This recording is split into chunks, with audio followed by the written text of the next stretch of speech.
Queridísimos hermanos, un placer con ustedes estar nuevamente en este su programa Haciendo Vida Nuestra Fe. Pues este mundo religioso tiene que también compaginarse con este mundo real en el que vivimos. Somos espíritus encarnados y somos parte de este mundo en el que también tenemos que habitarlo y tenemos que también participar. Y pues en los últimos tiempos la persecución contra las ideas que no solamente son de la naturaleza, sino que también son de Dios, vienen cada vez siendo más fuertes y cada vez nos sentimos los que practicamos esta fe que nos vino de nuestros padres, de nuestros mayores, vemos que cada vez se la aparta más, se la omite y no se quiere practicar tal cual los principios de Cristo, que Él nos dice es el camino, la verdad y la vida. Y el camino es seguir a Dios, seguir a sus principios. Y entre uno de esos principios también tenemos esa cita famosa de Juan, que es: yo vengo a darles vida y mucha vida. Por tanto, el cristiano católico, entre tantas características que debe desarrollar en su estilo de vida, es luchar por la vida, propender a la vida. Y sabemos que últimamente esto, por unas corrientes especiales que vienen a partir del feminismo malentendido, a partir de toda una serie de ideologías en las que en mucho coinciden con respecto a apartarnos de la fe y de los valores primordiales, justamente nos obligan a tener que prepararnos, nos obligan también a ponernos en conocimiento de lo que está sucediendo, para que cuando nos toque elegir a nuestros delegados, llámese a la Asamblea Constituyente o llámese a cualquier elemento presidencial o de cualquier orden, sepamos que esa persona puede responder también a nuestros principios. Porque no es posible que un país como Ecuador, que se declara en el 80% pro vida, sin embargo, se nos están viniendo sobre nuestros hombros leyes que no son exactamente eso, pro vida. Por eso, hoy día, tengo de invitada a una hermana en la fe y también involucrada muy joven en la lucha pro vida, porque lógicamente, producto de ese sentimiento de fe, la lleva también a que sus conocimientos profesionales de abogacía los traslade a estudiar sus leyes, a estudiar nuestros principios y ver en qué medida podemos luchar legalmente, a más de hacerlo también con fe. Ella es Verónica María Fuentes Terán, abogada, como ya les decía, en Derecho Constitucional y miembro de la Corporación de Abogados por la Niñez, la Mujer y la Familia. Quiero dejarla con sus primeras palabras. Quiero decirles también, queridos hermanos, que este programa, por razones de su horario de trabajo, lo estamos grabando, así que nos vamos a privar de las valiosas llamadas de ustedes de preguntas o comentarios. Pero evidentemente los pueden dejar más tarde porque siempre hay la posibilidad abierta de que Verónica vuelva a este programa a profundizar las cosas que se digan hoy. Por lo pronto, quiero darle mi más cordial bienvenida a Verónica y pues dejarla con las primeras palabras de saludo a nuestros hermanos radioyentes. Bienvenida. Buenas tardes. Muchísimas gracias, Agustín, por la invitación. Para mí es un honor encontrarme en la radio La Voz de María, sobre todo porque la escucho muchísimo y siento que a mí me ha evangelizado, me ha ayudado en lo personal, en lo profesional, en el día a día, como a muchos otros radioescuchas. En cuanto de mi historia acerca del ser provida, pues me llevó a investigar, a tomar una postura como persona a nivel social, a nivel político, como mujer más que nada, porque algo que me llamaba la atención, Agustín, es que hace muchos años, hace unos 4 o 5 años, que el movimiento feminista, que mal entendido, como usted bien manifiesta, mencionaba acerca del ser niñas no madres, y eso me llevó a investigar porque como mujer a mí también me afectaba el escuchar que las niñas son violadas, ultrajadas, las adolescentes. Entonces empecé a cuestionarme, a investigar, porque también chocaba en mí el tema de que hay una vida dentro del seno materno. Entonces, ¿qué podíamos hacer o qué se le podía lograr en el sentido de no afectar al niño y a la mujer? Entonces, eso que chocó en mí me hizo despertar, por decirlo así, el pensar en salidas y investigar. Empecé a ir a cursos, a conferencias, a motivarme y a salir, a hacer entrevistas, un poco más activa. ¿Hace qué tiempo comenzó eso, Verónica? Hace aproximadamente 4 años, 5 años, en donde, como veíamos en Facebook, en redes sociales, que a la fecha también uno decía, bueno, las mujeres sí son atentadas, sí hay a veces maltratos a los niños, a las niñas. Algo que a mí no me agrada es que no se puede negar del feminismo mal concebido. Es un mundo machista, eso no lo podemos negar. Del feminismo mal concebido es que deja a un lado también que los niños, los varones también son violados y son atentados. Entonces, nada más se le da una relevancia a la mujer, pero ¿qué pasa con los niños que son afectados y que son violados también? Entonces, eso deja, todas estas leyes dejan a un lado, o sea, sí es verdad que puede haber, y lo hay, malos tratos a las mujeres, que sí somos violentadas, que sí, creo que más bien es un tema de incultura, y me llevó a ver cuál será la verdad, ¿no? A buscar la verdad. Y en ese camino, pues como yo le comentaba, fui rompiendo el cascarón hasta descubrir una verdad y que está atrás más bien la legalización del libertinaje, del aborto, de que realmente no están interesados estos grupos por las mujeres ni por el ser humano, sino más bien por lucrar. ¿Y por qué digo lucrar? Porque más allá, todos sabemos que un aborto, bueno, tal vez no mucha gente sabe que el aborto tiene un costo. Y dentro de las investigaciones que yo he podido realizar es que, bueno, las pastillas que te venden no son gratuitas y porque en la ley que va a ser discutida en estos días por parte de la Asamblea, que fue pedida por, a través de la sentencia de la Corte Constitucional del 28 de abril del año pasado, manifestaba o ordena a la Corte que conozca y discuta. Y ojo, conozca y discuta, y voy a citarlo taxativamente como abogada, en la página 50, letra C, dice: conozca y discuta el proyecto de ley del aborto para el caso de mujeres atentadas. Otra cosa importante, mira, es que ponen que las menores de edad dentro del proyecto de ley puedan abortar, cuando el Código Orgánico Integral Penal está dirigido para mujeres que cumplirían pues mayoría de edad. No está dirigido para los menores de edad porque no existe en el Código Penal, no se puede meter a una niña porque las niñas son inimputables. Y eso es algo que la comunidad a veces no conoce. ¿Y se considera hasta qué edad como una niña? ¿12 años? 12 años hasta los 18 años, ¿no?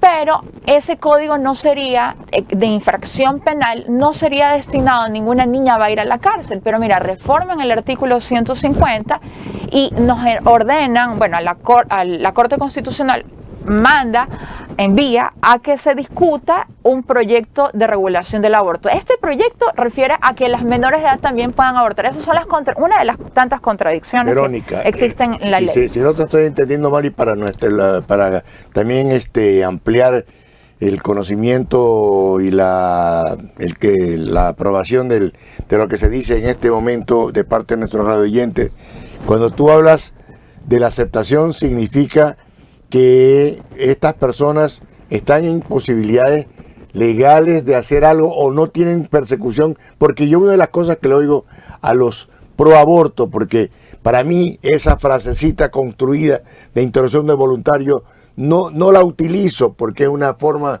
también mañosa, porque yo puedo interrumpir la luz, sí, porque subo y bajo el switch y vuelvo a tener la luz, pero una vez que yo interrumpo un embarazo, se pierde el niño, no vuelve a nacer.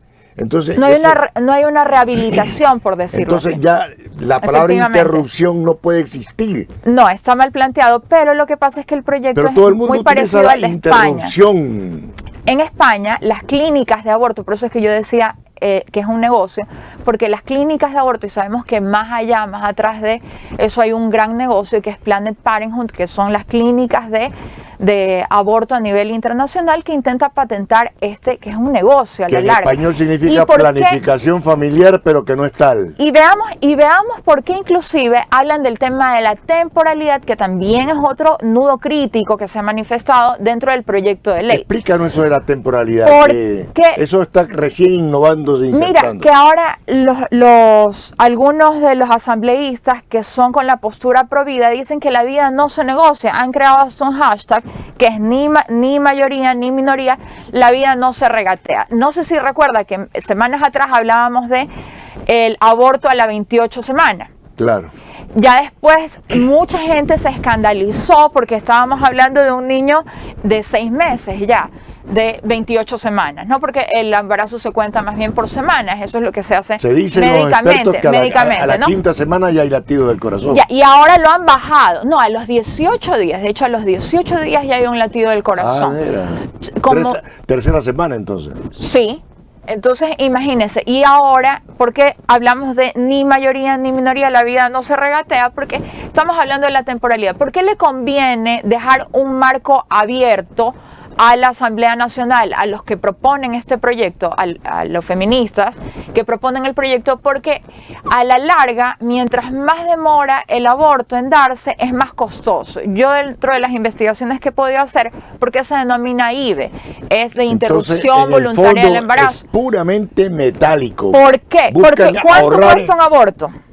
En un embarazo ya mayor.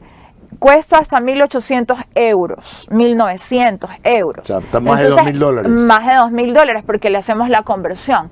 Entonces, imagínense cuánto cuesta realmente un aborto. Mire el riesgo también de abortar en un embarazo a corto plazo, o la inseguridad también que presenta, por ejemplo, el artículo a un temprano tiempo, el artículo 14, que habla más bien o revela que hay una precariedad en la salud. Imagínense en un embarazo ectópico que la mujer le envíen hoy en día en España, en Argentina, inclusive se murió una chica tomando pastillas. Cuando hablamos del embarazo ectópico, ¿a qué nos referimos? De un embarazo que se produce dentro de las trompas y que el óvulo no va a bajar. Ya. Entonces probablemente ahí se quedó. Si tú le envías y va a salir la prueba como que estuviera embarazada, pero efectivamente se quedó en las trompas de falopio, entonces ese embarazo no se va a poder dar porque se quedó, no se va a anidar en el útero. Ya. Entonces, ¿qué pasa? A esa chica le tienen que hacer realmente un estudio. ¿Qué pasa? Como ha ocurrido en otros países en donde se toma la pastilla por una aplicación o porque realmente no existe una buena asesoría médica, entonces se da un tipo de negligencia. Entonces la chica se toma la pastilla de misoprostol y resulta ser de que le da va a tener complicaciones. Entonces este tipo de medidas debería de ser pues más bien de orden médico, se tiene que analizar de mucha mejor forma, más allá de que no podríamos o no deberíamos de propiciar a partir de una ley el aborto, sino que debe darse de una forma ni siquiera, debería ser más bien inconcebible el aborto, no nada más por una situación de que el chico se venga de manera natural, porque desde mi visión es inaudito el querer eliminar una vida para reparar, como hoy en día de manera equivocada ponen que la ley debe ser justa y reparadora. La ley no es justa y reparadora, sino más bien atenta contra los derechos de la mujer, que puede ser lesionada en su físico, puede ser dañado su útero a través de un legrado, y también el orden emocional, porque nosotros no, las mujeres no somos seres que no sentimos nada más un físico, que mañana le dicen, ok, te tomas una pastilla, te hacemos un legrado y no pasa nada. Las mujeres tenemos una psiquis y obviamente somos afectadas en el momento en el que algo que deba de ser natural se atenta contra la vida del no nacido, y definitivamente esto va a tener unas consecuencias en donde, por ejemplo, se genera problemas de tipo de que la mujer no puede vivir un duelo de manera natural, como lo viven otras que les viene es lo que se conoce como el síndrome del aborto, ¿verdad? del posaborto. Del posaborto. Ya, entonces a una mujer que ella espera un niño, se le viene de manera natural, entonces ella lidia con su situación, todo el mundo la reconforta, su familia. ¿Qué pasa con el marido o el hombre? Entonces es una situación social en donde la comunidad siente que ha perdido algo y la mujer, la gente se solidariza con esa mujer, con esa pérdida, peor aún cuando es un embarazo ya avanzado, ¿no? Entonces incluso tiene la oportunidad de ponerle un nombre a esa criatura. Entonces todo eso con el aborto, en donde el niño es arrojado a la basura y la mujer le dicen ya, no pasa nada, y ella tiene que callarse lo que pasa. Entonces realmente nos afecta a las mujeres de manera no solamente enorme. Que es arrojada a la basura, sino que previamente es despedazado, hecho pedazos. Yo he visto videos que, créemelo, soy un hombre de 76 años, con hijos, con nietos, y me impacta, no me cabe en el cerebro, en el pensamiento, que puedan haber gente que estén dispuestas a hacer esto y que en eso se involucren, discúlpame, mujeres, que como tú lo acabas de decir, tú como mujer sientes mejor que nadie, porque también eres mujer y tienes ese sentimiento, esa sensibilidad femenina que no tenemos los varones. Pero, y que justamente Dios se la da únicamente a ustedes para que puedan recibir, sostener una vida dentro de ustedes mismos, pero una vida compartida, no son propiedad de esa vida ustedes. Y algo que a mí me parece muy injusto es que a los hombres hoy en día se los tacha y digan, tú no puedes hablar de esto, o alguien que no sea abogado, no sea médico, tú no puedes hablar del tema, no eres mujer. Entonces, inclusive hasta las mujeres dicen, tú no te metas, tú no hables, entonces tú no abortes. Pero estamos hablando de una vida humana y esto no solamente lo tenemos que manejar, sí, dentro del aspecto religioso, que es muy importante para nosotros, pero a mí me ha tocado en otras instancias hablar, debatir, y siempre lo hago en razón de los derechos humanos. Más allá que estas mujeres que defienden, hay que comprender que las mujeres que defienden el aborto, probablemente, o una de dos, como manifestaba alguna amiga mía, era, o es que están interesadas en que se legalice y en trabajar en este negocio, en las clínicas y hacer dinero, o en su defecto también hay mujeres que caen en, digamos así, en las redes feministas. ¿Por qué? Porque han sido mujeres que han sido atentadas, han sido mujeres que han sido violadas, entonces muchas incluso nos ha pasado que gritan o nos gritan, entonces ellas reaccionan así. ¿Por qué? Porque ellas están con su dolor, entonces ellas intentan justificar lo que hicieron y ellas piensan que está bien lo que hicieron. A la larga se van a dar cuenta que no es así, que esa no es una forma adecuada de reconciliarse con la vida, y están peleadas con el mundo a veces. Entonces uno también como creyente y como ser humano tiene que mucho tener cuidado con a veces uno es reaccionario, y me pasa porque antes a mí me pasaba muchísimo que yo discutía. Yo soy abogada y soy muy discutidora, pero... ¿Para eso eres abogada? No, para eso no. Yo estoy a la larga pero para es que servir. Discutir en el buen sentido de la palabra. No, ¿sí o no? No hablo de pelear, sino de discutir ideas. Sí, entonces uno como dice, ¿y esta chica por qué reacciona así? Y este chico, porque a mí me pasó alguna vez con las imágenes en la calle, porque como yo le decía, me educaron mucho, y yo invito mucho también a la comunidad a educarse, a tener la duda, ¿no? De a qué postura voy a tomar a la larga. A la larga la ciudadanía va a tener que tener una postura. Y los católicos tenemos que tener una postura, porque a mí muchos católicos a veces me dicen la misma duda que yo tenía. Sí, pero me da pena la mujer violada. Entonces investiga, analiza cuáles son las alternativas del aborto, qué es lo que podemos hacer si realmente somos católicos, si realmente nos interesan las mujeres. ¿Por qué ayudar a una mujer a abortar? Esa debe ser la solución, en dañarle su útero, en que bote la basura a su hijo, en que ella no pueda salir adelante. Mira que dentro de las estadísticas... Verónica, y sí, la gente no percibe que ese embarazo es producto de un ser humano que lo ya calificamos como violador. ¿Y qué hay en contra de ese violador? Nadie dice nada, o se opina muy poquito y se lo hace a voz baja.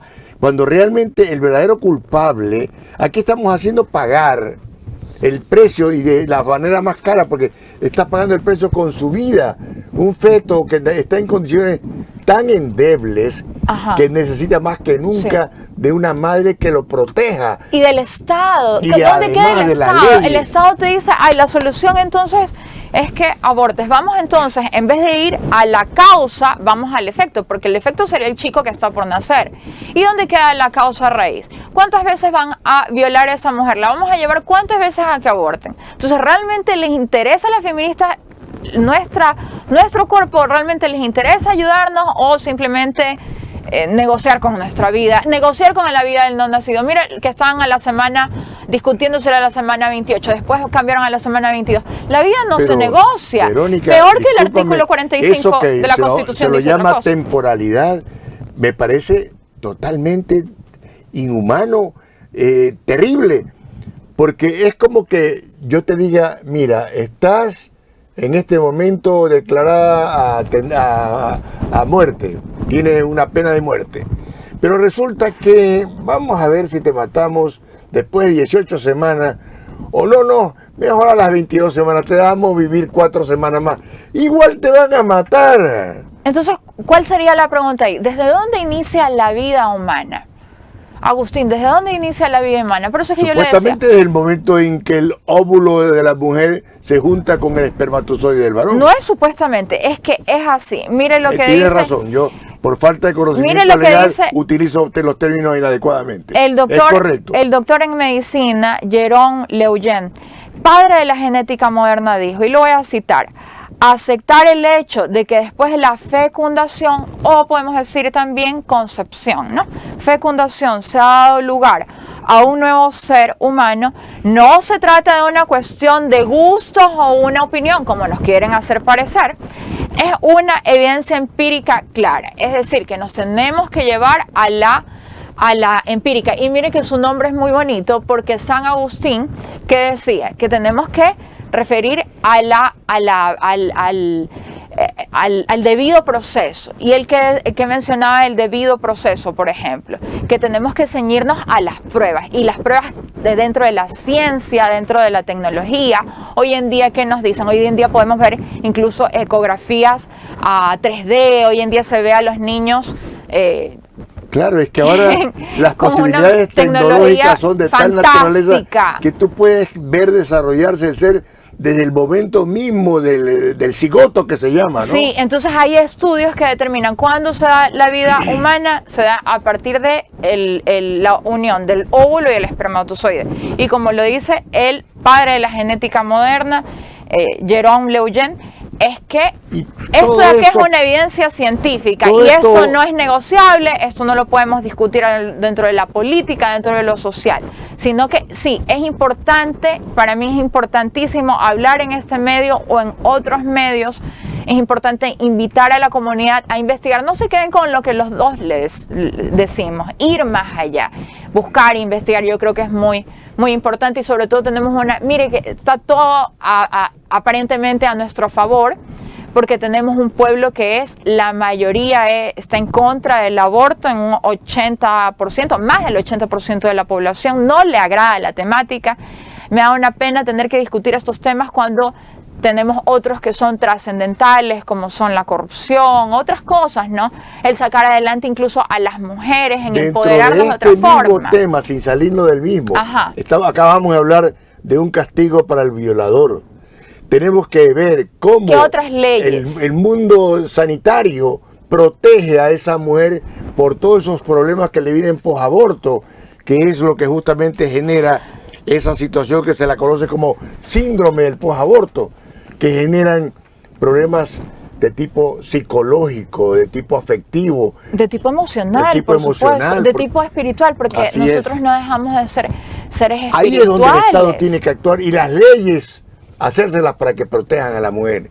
Y finalmente condenan al niño a morir, y sin embargo el violador, bien, gracias, ¿y qué pasa con sigue violando. Si violó a una hija, a una hijastra, sigue la otra, o si era una sobrina, sigue otra sobrina, y se envician porque son gente de mentes enfermas que también necesitan un tratamiento. pero también necesitan un castigo porque han incumplido con reglamentos base del convivir humano. ¿Sabes lo que decía Agustín, una de las asambleístas? Y lo he escuchado también a algunos abogados que torpemente defienden el aborto, es que ya existe el Código Orgánico Integral Penal y ya con eso estamos y tiene que castigarse a los violadores. Pero a la fecha las cifras son importantes y más bien... ¿Pero cuántos violadores han sido detenidos hasta ahora? Que yo conozca, 0. No, ahí esa cifra... Por lo menos no aparece en las noticias. Claro. Yo soy muy seguidor de noticias. Ahora, vemos el yo no he fracaso. visto nunca detenido violador de sobrina o de vecinos, no. Bueno, sí los hay. En el caso de profesores he visto el detalle. Sí los a hay. niveles Y miren escolares. que nosotros tenemos el proyecto de Revas, que era hacer el registro de los violadores, y la Corte Constitucional en el año 2019 no la permitió. Entonces llevamos años en el sentido de que no han apoyado a las mujeres, no apoyan a los niños, a las momentos niñas. incómodos a esas niñas, esos Entonces, niños. ¿qué se tiene que mejorar? El sistema judicial, que es realmente un fracaso. Por eso es que a mí es una ofensa que me digan, es que ya existe la ley, sí, pero no está funcionando si siguen violando a las niñas. Y yo todavía veo en los noticieros que sale violó el padrastro, o en su defecto también, las madres son las primeras que llevan a las hijas a abortar, o dejan que pasen las cosas. ¿Por qué? Porque el padrastro las mantiene en la casa. Entonces realmente no ayudamos a las mujeres, no ayudamos a las niñas. Y esta ley, por ejemplo, como está propuesta, la ley de aborto por violación, como está planteada, indica que no es necesaria una denuncia. Entonces eso es gravísimo porque encubre a los violadores. Que también es importante tomar en consideración con respecto de la ley, es que el aborto no es un derecho. Mire que al inicio pusieron derecho para la ley del aborto como un derecho. Eso dame una explicación, y hay por un favor. problema gravísimo ahí, y como yo le comentaba antes de iniciar el programa, es que en 2 ocasiones el juez Ramiro Ávila Santamaría menciona equivocadamente, porque hay que decirlo, ex juez hasta antes de ayer fue juez de la Corte Constitucional, y él sí falló. Sí se equivocó más bien al indicar cómo en su voto concurrente, al decir que el aborto es un derecho cuando la Constitución de la República se han ido en contra de la Constitución de la República. ¿Se demuestra que un error se puede corregir o anular? Mire, desde mi postura considero que el fallo es nulo, es decir, que no debe de ser aplicado, y que nosotros como ciudadanos tenemos todo el derecho de reclamar a estos jueces, de reclamar a la Asamblea. ¿Anular qué? ¿La ley que dice que el aborto es un derecho? El fallo en sí. Tendríamos que solicitar, y de hecho podría incluso no cumplirse el fallo. No es indispensable que se cumpla el fallo. Yo creería que en su defecto debería de proponerse las alternativas para que las mujeres seamos El fallo es la socorridas. última instancia de un proceso legal, Dentro de la Constitución de la República, el artículo 440 dice que el fallo sería inapelable. Pero lo que pasa es que mañana la Corte Constitucional legisla como no debería hacer, y lo está haciendo últimamente, sobre cosas que no le corresponden, o incluso contra derecho. Porque no existe el derecho al aborto, porque claramente dentro de los 30 artículos que nos trae la Declaración Universal de los Derechos Humanos, dice, en ningún lado está el derecho al aborto. Al contrario, existe 3 derechos que son importantísimos, vitales, que de ahí se subdividen los demás derechos, como el trabajo, seguridad social, etcétera. ¿Cuáles son estos 3 derechos? Que son el derecho a la vida, que es el derecho más básico, porque sin vida, dígame usted que existe. Así es. La libertad sobre el cuerpo de uno, pero no sobre el cuerpo de otro, ni dentro del que está viviendo dentro de uno. Así es. Valga, muy importante. Y eso ya hace un rato lo aprobaste. Pero no es tu cuerpo. Así es. Se está dentro de tu cuerpo, tiene un latido, un corazón, como conversábamos antes. A los 18 días ya late. Entonces, bueno, haciendo un poco un comentario general, una síntesis de lo que nos está diciendo nuestra querida invitada Verónica, queridos hermanos, realmente estamos descubriendo que se está legislando sobre base de leyes que realmente no están constituidas de una manera legal, de una manera segura, de una manera certera, sino que tienen fallas, que tienen deficiencias, a las cuales definitivamente podríamos decir con mucha entereza, sin ser expertos en el tema, que son leyes no existentes Lo que pasa o es leyes que deberían anularse. Agustín, todavía no está el proyecto aprobado. Tenemos varias. Está en proceso. Está en proceso. Entonces, de lo que estamos hablando en este momento es del proyecto ¿por qué estamos así? Porque la Corte Constitucional le manda a que, como dice, conozca y discuta. Pero como yo les dije, no es imprescindible que tenga que aprobarse el proyecto. Entonces, ¿qué hicieron ellos? Pusieron primero un proyecto de ley que hablaba sobre el derecho al aborto. Ahí se dieron cuenta que no está dentro de los 30 artículos de la Declaración Universal de los Derechos Humanos, que la Constitución dice otra cosa. Entonces intentaron ellos acomodarlo y dejarlo nada más como la propuesta de ley que está en la Asamblea a la fecha, como ley de interrupción voluntaria del embarazo en casos de violación. ¿Por qué? Porque nos apelan al sentimentalismo. Como yo les decía al inicio, a mí me da pena y no me gusta que las mujeres nos atenten, ni a los niños ni a nadie. Entonces, apelando en ese sentido, es que hoy en día, haces una ley para eso, pero ni siquiera ponen el que se otorga una denuncia. Continúan indicando que el aborto es un derecho.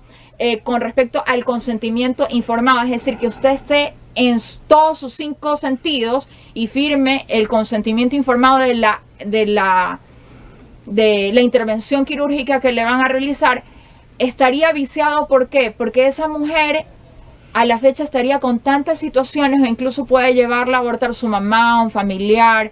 En Chile, por ejemplo, las estadísticas indican en su mayoría que las mujeres que abortan se da por razón de que no quieren perder sus estudios, de que la pareja les obliga. A mí una vez en la calle un hombre me dijo que él había hecho abortar en 2 ocasiones a su enamorada, y él, dentro de la conversación que él me dijo, que al inicio él me decía que estaba bien y no sé qué, él después me dijo que él se sentía un poco arrepentido por lo que había hecho y él la hizo abortar.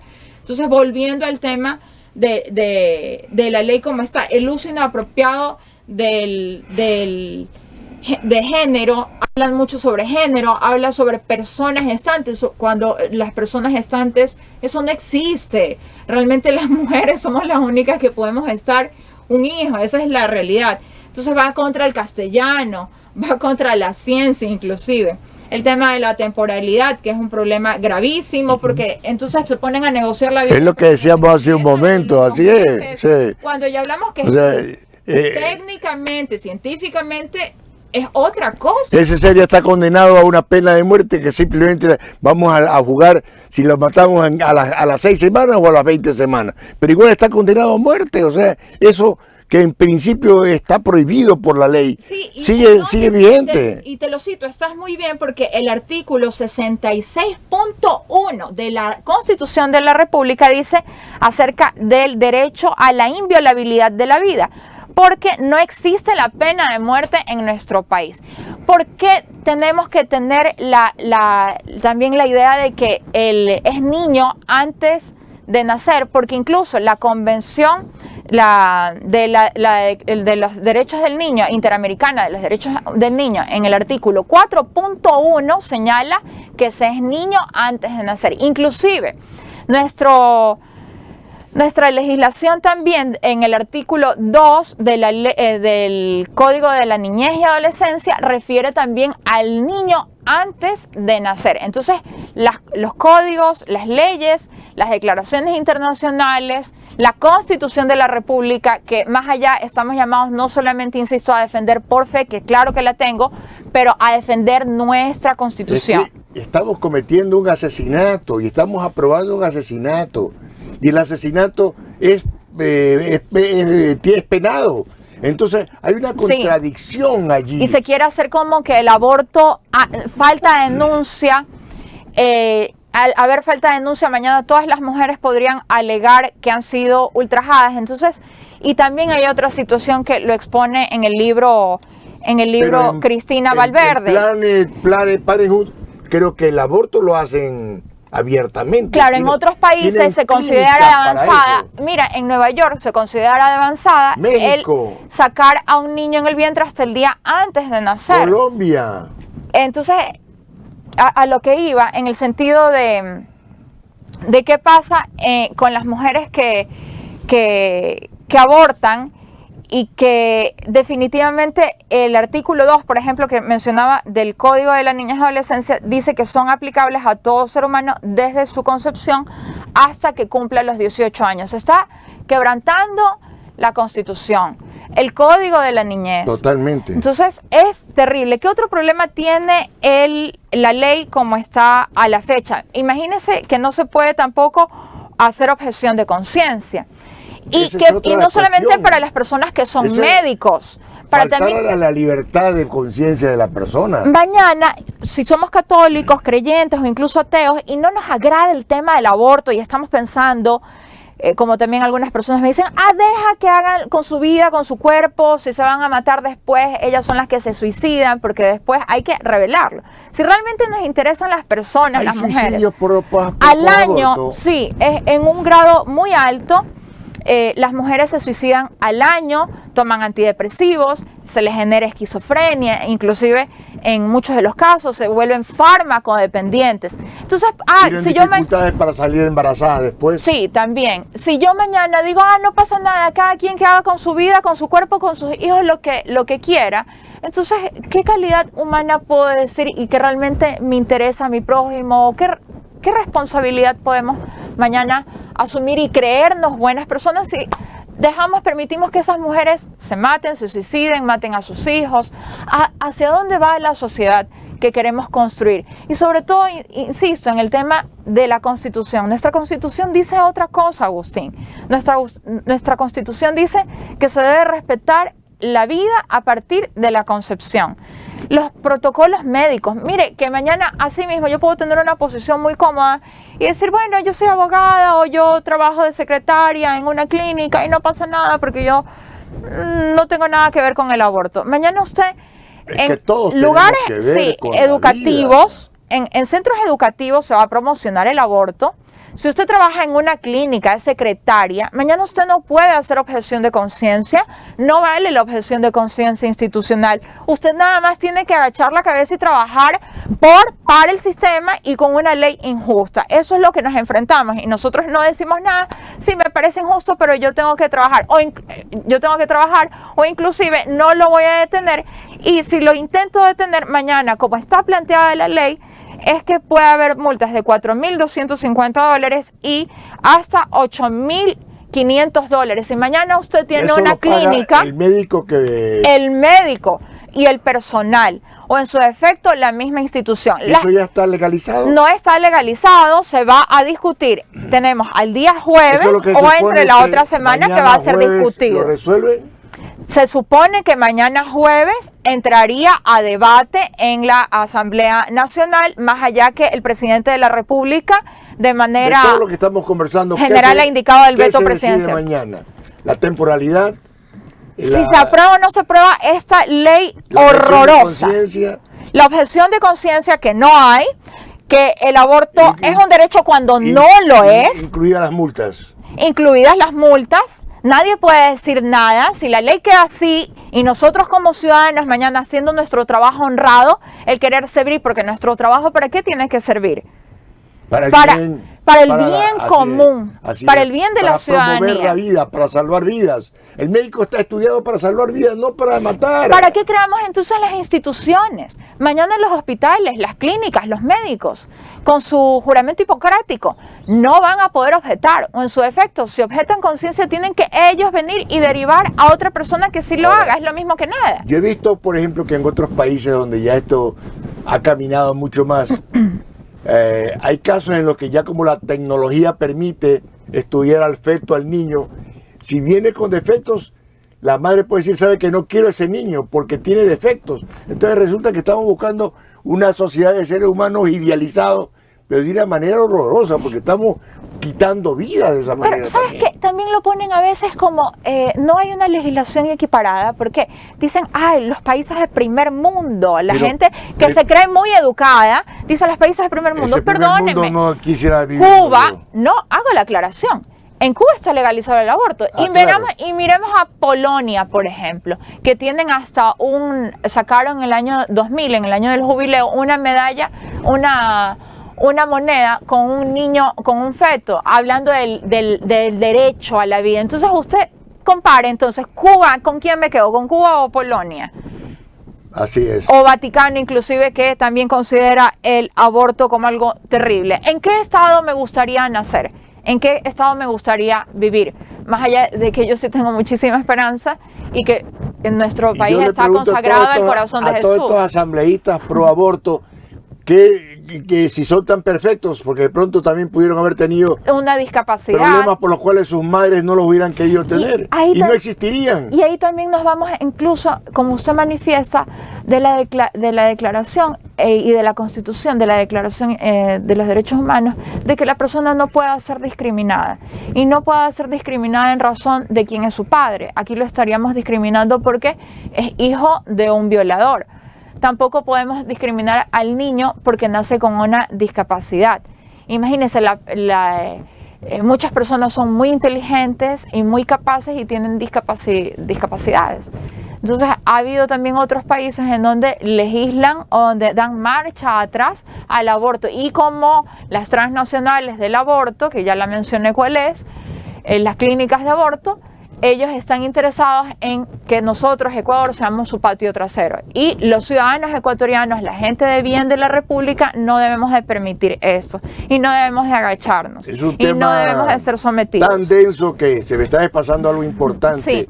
Y es el tema de las adopciones. Sí. Que también nos preocupamos mucho, una vez más, de que la libertad de la mujer, de la decisión de su vida, de su cuerpo, bueno, o que no quiera al niño, si no lo quiere, ¿por qué no se trabaja mejor, de una manera más desarrollada, para no solamente facilitar, sino para que esos niños realmente tengan una vida como tiene que ser, una vida digna, como quiere Dios para todos, una vida en la cual realmente se sientan satisfechos de estar en este mundo? Así es. Uno de los derechos más importantes, o para qué venimos al final de cuentas a este mundo, es que todos merecemos ser felices. Ser felices es un derecho. Y yo no sé si a la larga, como veíamos que Karina, la argentina, claro, que nos ha visitado escuché, maravillosa. Que es maravillosa, que ella fue concebida en abuso sexual. Creo que todavía está en el país o ya se fue. Creo que todavía está en el país y nos va a acompañar unos días más, en que ella nos da una lección de vida, ¿no? Las historias, a la larga podemos hablar de la ley, pero cuando nos viene una persona y nos habla de que ella ha sido concebida en ese sentido y que ella no es menos digna de cualquier otra persona y que ella se siente muy feliz de lo que es, nos da una gran lección a todos, ¿no? Y que se diga que no es el único caso, ¿eh? No. Que es un prototipo que lógicamente se lo destaca por la facilidad que tiene esta señora de expresarse, que no todo el mundo lo tiene, y porque a veces también muchas personas, hay que respetar también su privacidad y sus partes personales, no quieren salir al público. Así es. Yo conozco el caso de una persona que no voy a decir, que fue religiosa, y siendo religiosa, estando visitando a su familia, fue atentada. Le dieron, estaba en un parque orando. No te miento, Verónica. Orando, y en eso por detrás le pusieron escopolamina, y cuando se despertó al día siguiente estaba violada, ha sido violada, sin ropa, y lógicamente quedó embarazada. Tuvo que salir de su congregación. La familia no la supo comprender. Pero ella tuvo esa fortaleza, ¿tuvo o no? Tiene su niña, ya tiene 15 añitos. Es una señorita. Y ella no es que anda manifestando a viva voz. Por ejemplo, ella todo lo contrario. Yo la he querido invitar más de una vez, me dice... Le da un poco de vergüenza. Así, o sea, lo digo, ¿sabes por qué? Porque casos como estos hay muchos. No hay uno solo, hay muchos que gracias a eso han podido, y esta chica, que ya ahorita es una madre soltera, pues es feliz, realizada. Claro que sí. Actuando con esa niña que es su única hija, su único ser, porque tiene que vivir hasta ahora. Ya la familia la entiende, ya su familia le ha vuelto a abrir los ojos, pero han pasado largos 10, 12 años y ha tenido que lucharla sola. Evidentemente ha recibido apoyo de personas que la conocemos, pero eventualmente lo duro se lo ha llevado ella, de buscar dónde vivir, cómo comer, cómo alimentar a su niña, cómo educarla, cómo vestirla. Y mira, tuvo una hija en tal caso. Tuvo una niña. Hablamos de los derechos de las mujeres. Así es. Y ella tiene una hija. Yo conozco un caso y lo acabo de demostrar. O sea, lo único que me guardo es su nombre, por porque reserva. Obvias razones. Así es, no estoy permitido para hacerlo. Pero conozco el caso. Y Dios sabe, y mi conciencia, que no me lo estoy inventando. Así es. Bueno, hemos planteado cuál es el problema. Yo creo que tenemos muchísimas propuestas. Para mí es muy importante hablar sobre la propuesta. Creo que la recepción de la campana es algo que me emociona muchísimo en la Catedral Metropolitana de Guayaquil, en la iglesia. Me parece maravilloso. San Vas a hablar de lo que va a pasar este sábado, ¿no? Sí, la voz de los no nacidos se llama La Campana. Este sábado 12 de febrero a las 10:30 de la mañana. Va a ser una caminata también después de la recepción de las campanas y deberíamos de llevar, si queremos, pues, utilizar traje blanco para la caminata. A las 10:30 de la mañana. Para los varones, camisa blanca, ¿no? Camiseta blanca. Claro. O ir en traje blanco, ¿no? Y el pañuelo azul. Si lo tiene. Claro, no van a repartirlo. Sí, me imagino que sí. ¿Saben repartirlo? Sí. ¿Saben? Ahí en la iglesia de San Francisco se encuentra, ¿verdad? Pero esta va a ser en la catedral, la actividad en la catedral, este sábado 12 de febrero a las 10:30 de la mañana. Más allá de que como yo sí soy creyente, creo que es muy importante hacer ayuno, pequeños sacrificios. Es que no somos gorditos y somos flacos, podemos hacer otro tipo de sacrificios. Y para los que somos gorditos nos hace bien. Sí, creo que es muy importante educar, escuchar a las personas, y creo que también hay una frase que escuché un día y la tomé muy personal, que es: donarse es revolucionario. ¿Por qué donarse es revolucionario? Creo que a veces uno no tiene, si no tienes dinero, puedes tener tiempo, dar de tu tiempo, de tus recursos. Tenemos organizaciones como el Banco del Bebé, la Casa de la Vida, el Proyecto Esperanza, o en su defecto también colaborar con la iglesia a la que nosotros pertenecemos, o si no somos creyentes, porque esta radio también, ojalá buenamente la escuchen otras personas que no sean creyentes, pero ayudar a la comunidad en lo que no sea posible. Tenemos casos de conversiones. Creo Verónica. que el católico, el ateo, tiene todo el derecho, porque es un derecho constitucional, el expresarnos en favor de los derechos humanos. La política social, nosotros debemos de tener a nuestro corazón en la República, porque a la larga este es el país que nos ha dado la vida, o si somos extranjeros, este es el país en el que vivimos, tenemos que defenderlos, defender la vida. El que se exija el archivo del proyecto de ley, y en su defecto yo soy una mujer que mira hacia adelante. Creo que sí podemos preparar otros proyectos mucho más interesantes que favorezcan a la mujer, a la familia, el que defiendan, como ya lo dije antes, derechos importantísimos como son la vida, la libertad, la propiedad. La culpa a la fecha la tiene esta sentencia, que es una sentencia desastrosa, que tiene mucho que desear, que desde mi visión es una sentencia nula, que no tenemos la obligación como ciudadanos de acatarla, ni tampoco exigirle a la Asamblea Nacional el que cumpla un fallo horroroso, porque esa es la verdad.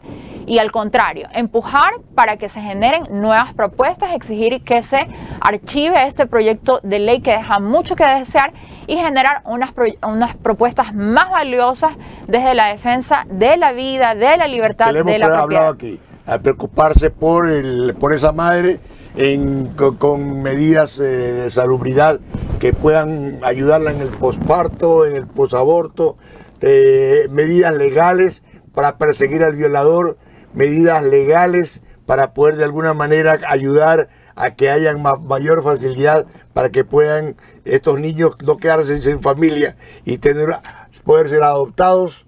Yo creo que esa es la tarea que corresponde a los nuestros. Te hago una pregunta: si por esas cosas del destino estos asambleístas aprueban esto, ¿todavía está en manos del presidente vetarlo? Así es, está en manos del presidente de la República y nosotros tenemos que estar muy pendientes como ciudadanos. Ya dije, no solamente por ser religiosos, sino también por el simple hecho de ser seres humanos. La Declaración Universal de los Derechos Humanos nos dice que nos tenemos que tratar con mucha fraternidad, el respetar, por supuesto, los derechos de las demás personas. Y invito que a los que no tengan tiempo, dinero, etcétera, siempre nos podemos dar un espacio para hacer publicaciones en redes sociales. Por ejemplo, tenemos en Twitter con el hashtag Ley Abortista No. También podemos utilizar el hashtag Archiva Ley Abortiva. También el hashtag Ni mayoría ni minoría, la vida no se regatea, porque hablábamos del tema de la temporalidad. Antes de terminar, la verdad que ha sido un programa hermoso. Yo te agradezco mucho, Verónica, por tu presencia. Te comprometo a futuras visitas. Yo encantada. Que de hecho ya eres parte de esta familia linda de La Voz de María. Sí, porque los escucho siempre. Traes contigo un libro que se llama Una realidad escondida, sí, que no es otra cosa sino la verdad sobre el aborto, que con generosidad traías 5 libros, pero hoy día no los podemos ofrecer porque estamos no saliendo en vivo, sino grabados. Lo menciono porque en el próximo programa vamos a darlos a las primeras llamadas telefónicas que se interesen en este tema del aborto, porque nos debe interesar a todos. Es un libro escrito por la abogada Cristina Valverde Johnson, sí, una persona también muy jovencita como nuestra invitada de hoy y con mucha conocimiento de causa también y con mucho amor de apostolado, inmersa en esta política provida. Y también nosotros como Voz de María le queremos invitar al ciclo de conferencias virtuales para profundizar sobre la sinodalidad, camino al sínodo. Para esto el día viernes 12 de febrero a las 17 horas, o sea 5 de la tarde, tenemos el tema Por una iglesia sinodal, la comunión, la participación y la misión. El ponente es Monseñor Luis Gerardo Cabrera, nuestro arzobispo de Guayaquil. El viernes 18 de febrero a las mismas 17 horas tenemos el tema La sinodalidad en la Sagrada Escritura. El ponente es Monseñor Iván Minda, ya actualmente obispo de la diócesis de Santa Elena, recientemente nombrado. Y el viernes 25 de febrero a la misma hora, 5 p.m., el tema La sinodalidad en la tradición de la Iglesia, cuyo ponente será también Monseñor Antonio Crameri, que nos deja como obispo auxiliar para hacerse obispo del Vicariato Apostólico de Esmeralda. Se va con nuestro hermano esmeraldeño. Quedan invitados para que puedan participar virtualmente de todas estas charlas que nos ayudan mucho también a vivir y a participar de la vida de la Iglesia. Verónica, desafortunadamente ya se nos fue el tiempo. Sí, pero fue muy algo provechoso. Que quieras añadir. Bueno, que defendamos la vida, que lo hagamos desde el punto de vista, sí, desde la fe, pero también como lo que es un derecho humano, que es importantísimo y sin vida no hay nada. Los otros derechos se caen por sí solos. Nuestra invitada acaba de decir exactamente lo que se necesita para terminar un programa como este, y que espero que quede en cada uno de ustedes, hermanos queridos y hermanas que me escuchan, jóvenes, mayores. Este mensaje es importante porque está allí la esencia del por qué somos cristianos católicos, porque tenemos que promover, tenemos que respetar la vida. La vida nos las da Dios Padre y solamente Él es poseedor de nuestra vida. Él solamente nos las da y Él nos las quita. No tenemos ningún derecho a quitar la vida de nadie ni la propia. Por tanto, queridos hermanos, aportemos con lo que podemos. Si no tenemos capacidad para salir a la marcha, oremos. La oración es poderosa. Yo creo muchísimo en la oración. Todos los cristianos creemos en la oración. Y juntemos nuestra fuerza en la oración para que con un solo puño logremos cambiar esas voluntades, esos corazones duros, ablandarlos y hacerlos cristianos, hacerlos humanos. Si no cristianos, por lo menos humanos, para que piensen en la vida de los demás. Verónica, mil gracias. Muchas bendiciones gracias. en esta vida que tienes por delante. La tienes porque eres muy jovencita, para que todo siempre te vaya muy bien y con muchas bendiciones. Gracias, Agustín. A ustedes, queridos hermanos, como siempre, tomando las palabras del Papa Francisco, les digo, oren por mí. La oración de ustedes me hace mucho bien y me hace falta. Yo lo hago todos los días en el Rosario Diario con mi esposa. Y hasta un próximo programa, desearle un tiempo muy bendecido. Muy buenas tardes. Gracias. Radio La Voz de María, trae la buena. Radio La Voz de María, por el mes de su aniversario 21º, te invita a la conferencia para reflexionar juntos sobre la sinodalidad. Este viernes 11 de febrero, 5 de la tarde, con el tema Por una iglesia sinodal, comunión, participación y misión, que será impartida por Monseñor Luis Gerardo Cabrera, arzobispo de nuestra arquidiócesis de Guayaquil. Participa de esta conferencia a través de nuestra frecuencia 88.1 FM y cuentas oficiales de YouTube y Facebook. Radio La Voz de María, camino al sínodo.